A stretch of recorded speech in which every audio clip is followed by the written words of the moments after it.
جس اولاد کو ہم پالتے ہیں اگر ہم اس کی تربیت حرام کے اوپر کرتے ہیں اور غلط طریقے سے کرتے ہیں، وہ اولاد کسی کام نہیں آتی انسان کی، وہ بعد میں نافرمان ہی نکلتی ہے۔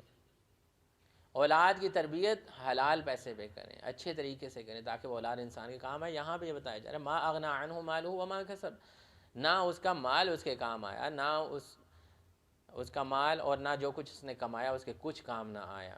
اور نبی صلی اللہ علیہ وسلم کے خلاف لوگوں کو باتیں بتاتی تھی، اور اس سے الٹیمیٹلی وہ کر کیا رہی تھی؟ اپنے گناہوں کا بوجھ اٹھائے پھر رہی تھی۔ اللہ تعالیٰ نے ورڈنگ یوز کی ہے سبحان اللہ کہ اپنے سر پر ایندھن کس لیے یوز ہوتا ہے؟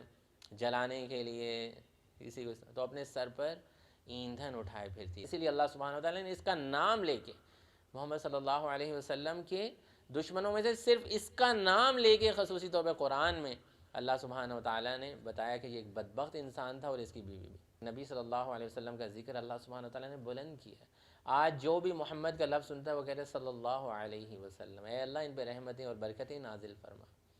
اللہ سبحانہ و تعالیٰ نے نبی صلی اللہ علیہ وسلم پہ فضل کیا، وَرَفَعْنَا لَكَ ذِكْرَكَ، اللہ تعالیٰ نے کہا ہم نے تمہارا ذکر بلند کیا اور قیامت تک بلند ہوتا رہے گا۔ لوگ اذانوں میں سنیں گے، درود شریف پڑھیں گے، کہیں پر بھی ذکر ہوگا، حدیث پڑھیں گے، سنیں گے تو محمد صلی اللہ علیہ وسلم کا ذکر یاد کیا جائے گا۔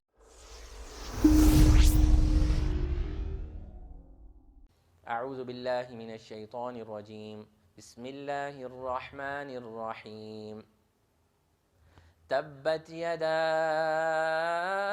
ابی لہب وتب ما اغنى عنه ماله وما كسب سيصلى نارا ذات لهب وامرأته حمالة الحطب في جيدها حبل من مسد۔ سورہ لہب کے اندر اب دیکھیں جہاں پر لوگ مسلمان ہو رہے ہیں اور نبی صلی اللہ علیہ وسلم کے دین کا پتہ بھی چل رہا ہے، وہاں پر ایک ایسا شخص ہے جس کے پورے قرآن کے اندر ایک ایسا واحد شخص جس کا نام اس صورت میں لے کے بیان کیا گیا ہے، اور اس کے اوپر اللہ سبحانہ و تعالیٰ نے جو ہے وہ سمجھ لیں کہ بہت ناراضگی کا اظہار کیا، اور اس بدبخت کے بارے میں اللہ سبحانہ و تعالیٰ نے جو کہا وہ ہم اس صورت میں پڑھیں گے۔ تو وہ تھا نبی صلی اللہ علیہ وسلم کا سگا چچا عبد المطلب کی اولاد میں، جہاں پہ نبی صلی اللہ علیہ وسلم کے والد عبداللہ تھے وہاں پہ ان کا ایک چچا ابو لہب تھا جس کا ذکر جو ہے وہ اس صورت کے اندر کیا گیا ہے۔ تو یہ مکی صورت ہے، اور اس صورت کے اندر تھوڑا سا اس کا بیک گراؤنڈ یہ سمجھ لیا جائے کہ عرب معاشرہ وہ معاشرہ تھا جس کے اندر چونکہ لوگ قبائل کے اندر رہتے تھے تو اپنی فیملی کو بہت سپورٹ کرتے تھے۔ جو قبائل سٹرکچر ہوتا ہے وہاں پہ یہ سسٹم ہوتا ہے کہ صلہ رحمی جو ہے وہ بہت عام ہوتی ہے اپنی فیملی کے اندر۔ اپنی فیملی کے کسی بھی بندے کو بہتر نہیں سمجھا جاتا کہ کسی دشمن کے حوالے کر دیا جائے، اس سے بدلہ لینا ہوتا ہے تو وہ خود ہی کوئی لوگ بٹھاتے ہیں، پنچایت بٹھاتے ہیں اور ان کا جو ہے وہ حل نکالتے ہیں۔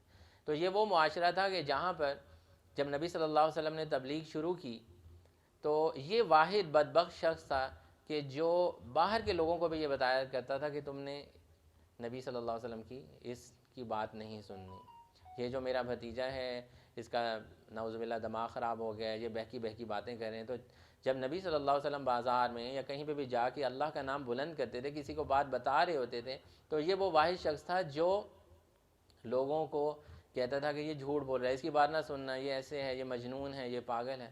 تو اللہ سبحانہ و تعالیٰ نے اس کا ذکر خصوصی طور پر اس صورت کے اندر کیا ہے، اور اس کے بارے میں جو ہے اس کے اور اس کی بیوی کے بارے میں جو ہے بتایا گیا ہے۔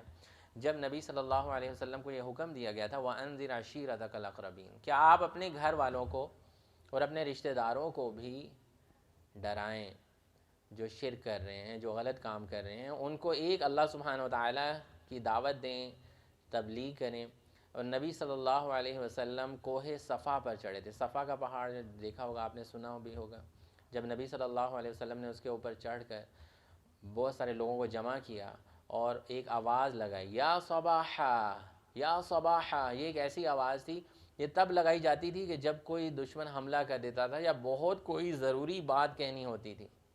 تو نبی صلی اللہ علیہ وسلم نے جب یہ آواز لگائی تو عرب کے جو ادھر معاشرے کے لوگ تھے، قبائل کے لوگ تھے، وہ سارے جمع ہوئے عید کی سے اسپیشلی ان کے خاندان کے لوگ جمع ہوئے. انہوں نے کہا کیا کہنا چاہتے ہو؟ تو نبی صلی اللہ علیہ وسلم نے ان کو کہا کہ اگر میں تمہیں یہ کہوں کہ اس پہاڑ کے پیچھے سے ایک لشکر آ رہا ہے تو کیا تم میری بات کا یقین کرو گے؟ تو سب نے کہا کیوں نہیں کریں گے، ہم نے تو تمہیں صادق و امین پایا، تم تو سچ بولتے ہو، بالکل صحیح بات کرتے ہو.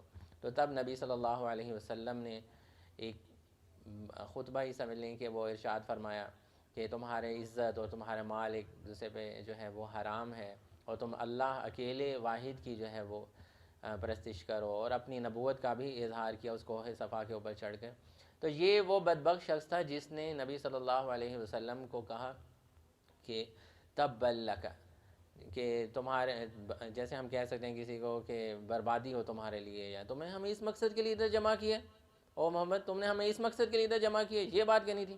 اور وہ دن تھا کہ اس دن سے یہ شخص جو ہے نبی صلی اللہ علیہ وسلم کا دشمن ہی بن گیا تھا، اور ہر وقت اپنا مال، اپنا اسباب، جیسا کہ اس کی بیوی کے بارے میں آتا ہے، اس کی بیوی کا جو کنیت تھی ام جمیل تھی، ابو سفیان کی جو ہے وہ بہن تھی، اس کے گلے میں ایک ہار تھا، سونے کا ایک ہار ہوا کرتا تھا، اور اس کو پکڑ کے کہتی تھی کہ یہ ہار میں بیچوں گی اور اس کے پیسہ کس کام میں خرچ کروں گی، جس سے محمد صلی اللہ علیہ وسلم کو تکلیف پہنچے. یعنی کہ اتنا یہ دونوں میاں بیوی نبی صلی اللہ علیہ وسلم کے خلاف ہر وقت کوشش کرتے رہتے تھے. اور اسی طرح سے ان کی بیوی جو ہے وہ، جیسے اس میں بھی آئے گا کہ وہ کانٹے اکٹھے کر کے لاتی تھی اور جھاڑیاں اکٹھی کر کے لاتی تھی اور نبی صلی اللہ علیہ وسلم کے گھر کے باہر پھینکا کرتی تھی تاکہ ان کو تکلیف پہنچے. اتنا زیادہ بغض اور عداوت جو ہے وہ رکھا کرتی تھی. تو عروہ اس کا نام تھا، ابو سفیان کی وہ بہن بھی تھی. تو یہاں سے ہم اس سورت کو شروع کرتے ہیں، انشاءاللہ آگے سمجھتے جائیں گے. اعوذ باللہ من الشیطان الرجیم. تبت یدا ابی لہب. تو یہ تبت یدا کا تو مطلب یہ ہے کہ دونوں ہاتھ ٹوٹ گئے ابو لہب کے، لیکن یہ ایک محاورتاً یوز ہوا کرتا تھا اس زمانے، جیسے آج کل کے دور میں جیسے ہم مختلف لفظ یوز کرتے ہیں، جی تیرا بیڑا غرق ہو جائے، تیرا یہ ہو جائے، جیسے ہم اس طرح کے لفظ، تو اس زمانے میں عرب کے اندر یہ ایک محاورتاً یوز ہوتا تھا. تو اللہ سبحانہ و تعالیٰ نے اس کا جواب، اس نے کہا تھا تب لک، تو اللہ سبحانہ و تعالیٰ نے اس کا جواب دیا. اللہ تعالیٰ نے جواب دیا وحی کی صورت میں اس بدبخت کا، اور کہا تیرے دونوں ہاتھ ٹوٹ جائیں، تیرے دونوں ہاتھ ٹوٹ گئے دونوں ہاتھ. ابی لہب و تب، ابو لہب کے دونوں ہاتھ ٹوٹ گئے اور وہ نامراد ہو گیا. اور یہ لوگوں نے دیکھا، جو تاریخ کی کتابوں میں آتا ہے کہ ابو لہب کو جب موت آئی تھی تو اس کو ایک ایسا مرض لگ گیا تھا، ایسا چھوت کا مرض لگ گیا تھا کہ اس کی اولاد بھی اس کے قریب نہیں جاتی تھی، اور اس کو ایک گڑھے میں پھینک کے پتھروں اور مٹی سے جو ہے وہ اس کو دفن کر دیا گیا تھا. ما اغنى عنہ مالہ وما کسب، نہ آیا اس کے کام اس کا کوئی مال. مال کیا ہے یہاں پہ؟ مال سے مراد اس کی اولاد بھی ہے اور اس کا مال بھی ہے. وہ مال جو نبی صلی اللہ علیہ وسلم کے خلاف وہ یوز کیا کرتا تھا کہ اس توحید کی دعوت کو میں چپ کروا دوں گا، وہ بھی اس کے کام نہ آ سکا. اور اسی طرح یہ مال انسان اپنی اولاد کے اوپر خرچ کرتا ہے تو وہی اس کی اولاد میں سے دو، ایک اس کی بیٹی اور ایک اس کا بیٹا، وہ دونوں بعد میں پھر مسلمان ہو گئے. عتبہ جو تھا انہیں نبی صلی اللہ علیہ وسلم کے ہاتھ پہ بیعت کی، اور اس کی بیٹی بھی بعد میں مسلمان ہو گئی. ایک اور بیٹا تھا اس کا عتیبہ جس کا نام لیا جاتا ہے، وہ مسلمان، وہ تو پہلے ہی جو ہے وہ مر گیا تھا. تو اس کی اولاد، جس اولاد کی خاطر انسان سب کچھ کرتا ہے، وہ اولاد اس کو بعد میں موت کے وقت اس کے قریب بھی نہیں آتی تھی. اور کچھ حبشیوں کو بلایا گیا اور اس کی اولاد نے ان کو گڑھے میں ڈال کے اس کے اوپر مٹی اور پانی اور جو بھی پتھر ہیں وہ پھینک کے اس کو دفنایا. تو یہ حال اس کی اولاد نے اس کا کیا. ہمارے لیے بھی یہ ویسے لیسن ہے یہاں پہ کہ جس اولاد کو ہم پالتے ہیں، اگر ہم اس کی تربیت حرام کے اوپر کرتے ہیں اور غلط طریقے سے کرتے ہیں، وہ اولاد کسی کام نہیں آتی انسان کی، وہ بعد میں نافرمان ہی نکلتی ہیں. اولاد کی تربیت حلال پیسے پہ کریں، اچھے طریقے سے کریں تاکہ وہ اولاد انسان کے کام آئے. یہاں پہ یہ بتایا جا رہا ہے ما اغنى عنہ مالہ وما کسب، نہ اس کا مال اس کے کام آیا، نہ اس کا مال اور نہ جو کچھ اس نے کمایا اس کے کچھ کام نہ آیا. سیصلی نارا ذات لہب، ان قریب وہ بھڑکتی ہوئی آگ میں ڈالا جائے گا. جہاں پہ اللہ سبحانہ و تعالیٰ نے یہ بتایا ہے وہی ان شانیہ کا هو الابتر کی پیچھے بات کی تھی کہ تمہارا دشمن، او محمد صلی اللہ علیہ وسلم، تمہارا دشمن بے نام و نشان ہو جائے گا. یہاں پہ کیا کہا جا رہا ہے کہ وہ بھڑکتی ہوئی آگ میں ڈالا جائے گا، بھڑکتی ہوئی آگ میں ڈالا جائے گا. اور یہی وہ بدبخت شخص تھا کہ نبی صلی اللہ علیہ وسلم کی دو بیٹیاں اس کے بیٹوں کے ساتھ جو ہے ان کا نکاح ہوا تھا، اور اس نے ان دونوں کو طلاق دے دی تھی اس وجہ سے کہ نبی صلی اللہ علیہ وسلم توحید کی دعوت دے رہے تھے. اور اس نے اپنے بیٹوں کو زبردستی کہا کہ میں، یعنی کہ جو بھی عربک میں وہ ورڈ جو بھی محاورہ یوز کرتے ہوں گے کہ میں تم سے کوئی بات نہیں کروں گا، میرا تم سے کوئی تعلق نہیں رہے گا جب تک تم ان دونوں بیٹیوں کو ان کی طلاق نہیں دو گے. تو اس بدبخت شخص نے نبی صلی اللہ علیہ وسلم کی دونوں بیٹیوں کو طلاق بھی دلوائی. وَامْرَأَتُهُ حَمَّالَةَ الْحَطَبِ، اور اس کی بیوی جس کا نام میں نے آپ کو عروہ بتایا، اس کی کنیت جمیل تھی، ابو سفیان کی وہ بہن تھی، لیکن وہ ایک ایسی بدبخت عورت تھی کہ جس نے پوری اپنی جو ہے زندگی یہی کوشش کی، جب سے نبی صلی اللہ علیہ وسلم نے اپنی توحید کا جو ہے وہ میسیج دیا، اللہ تعالیٰ کی توحید کا ایک میسیج دیا، کہ وہ نبی صلی اللہ علیہ وسلم کی دشمن بن گئی تھی. تو وہ کیا کرتی؟ ایندھن اٹھائے پھرنے کا کیا مطلب ہے؟ یہ بھی ایک محاورہ ہے عرب کے ہاں. یہ محاورہ ہے کہ جو شخص گناہ کری جاتا ہے، غلط کام کیے چلے جاتا ہے، لوگوں کو تکلیف دیے جاتا ہے، اس کے بارے میں یہ کہا جاتا ہے کہ یہ ایندھن اٹھائے پھر رہے اپنے سر کے اوپر. تو لکڑیاں اٹھائے پھر رہی تھی یا ایندھن اٹھائے پھر رہی تھی، دونوں جو ہیں وہ اس کے مطلب بنتے ہیں. اس کے علاوہ یہ بھی مطلب بنتا ہے کہ وہ جیسے لکڑیاں اکٹھا کر کے لاتی تھی اور نبی صلی اللہ علیہ وسلم کے راستے میں پھینکتی تھی. تو یہ ایسی بدبخت عورت تھی کہ جس نے کوئی کسر نہیں چھوڑی تھی نبی صلی اللہ علیہ وسلم کی تنگ کرنے کی، اور اس کے علاوہ یہ بھی کرتی تھی کہ لگائی بجھائی کا کام بھی کرتی تھی. یہ جو ہے نا کہ سر پہ ایندھن اٹھائے پھرتی تھی، اس کا مطلب ایک یہ بھی تھا کہ وہ لگائی بجھائی کرنے والی تھی، چغلی کرنے والی تھی. ایک جگہ پہ جاتی، دوسری جگہ پہ جاتی اور نبی صلی اللہ علیہ وسلم کے خلاف لوگوں کو باتیں بتاتی تھی، اور اس سے الٹیمیٹلی وہ کر کیا رہی تھی؟ اپنے گناہوں کا بوجھ اٹھائے پھر رہی تھی. تو یہاں پر بہت اچھا اللہ تعالیٰ نے ورڈنگ یوز کی ہے، سبحان اللہ، کہ اپنے سر پر ایندھن کس لیے یوز ہوتا ہے؟ جلانے کے لیے کسی کو. تو اپنے سر پر ایندھن اٹھائے پھرتی تھی. حمالہ اٹھانا، اٹھائے پھرتی تھی. حطب ایندھن. فی جیدہا حبل من مسد، اس کی گردن میں ہوگی رسی مونج کی. جیسے کہ میں نے آپ کو بتایا کچھ مفسرین کے نزدیک اس کے گلے کے اندر ایک ہار ہوتا تھا، اور وہ اس کو پکڑ پکڑ کے کہتی تھی کہ یہ میں بیچوں گی اور اس سے جو پیسے آئیں گے وہ میں محمد صلی اللہ علیہ وسلم کو تکلیف پہنچانے میں اور اس کی جو دعوت ہے اس کو روکنے میں استعمال کروں گی. تو اللہ سبحانہ وتعالیٰ نے یہی بات ادھر ریپیٹ کی کہ وہی جو ہار ہوگا وہ قیامت والے دن توق بنا کر اس کے گلے کے اندر ڈالا جائے گا. اور جیسے علماء نے اس حوالے سے مسد کے حوالے سے بتایا کہ مسد سے مراد وہ رسی ہوتی ہے، یا تو وہ کھجور کی وہ جو چھال ہوتی ہے اسے بنتی ہے، یا لوہے کی بنائی ہوئی ایک مضبوط سی رسی ہوتی ہے جس کو توڑنا جو ہے وہ بہت زیادہ مشکل ہوتا ہے. وہ رسی قیامت والے دن مونج کی رسی جو ہے وہ اس کے گلے میں ڈالی جائے گی.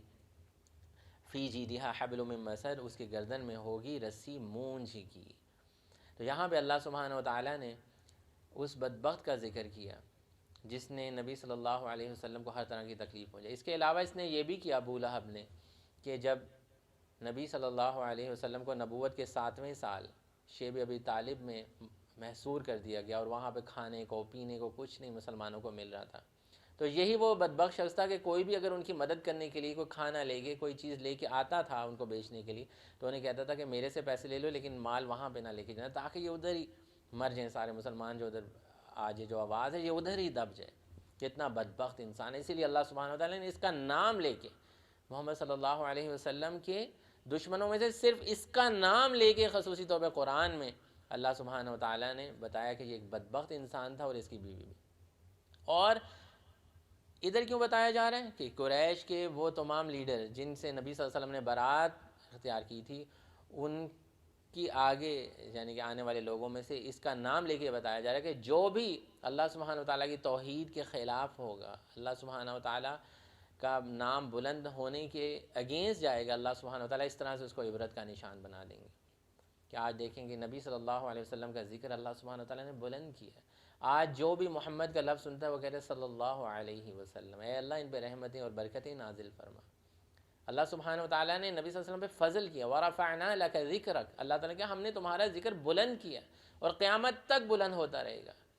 لوگ اذانوں میں سنیں گے، درود شریف پڑھیں گے، کہیں پر بھی ذکر ہوگا، حدیث پڑھیں گے سنیں گے تو محمد صلی اللہ علیہ وسلم کا ذکر یاد کیا جائے گا. اور ان بدبختوں کا جب نام لیا جائے گا تو ان پہ لوگ لعنت کریں گے، ان کے اوپر جو ہے وہ ملامت کریں گے کہ یہ کیسے بدبخت ہے جنہوں نے اللہ سبحانہ وتعالیٰ کے نام بلند ہونے کے جو ہے وہ کے لیے دشمنی اختیار کی ہے. تو یہ کچھ سورہ لہب کے حوالے سے تھا. اقول قولی ھذا واستغفر اللہ لی ولکم. السلام علیکم ورحمۃ اللہ وبرکاتہ.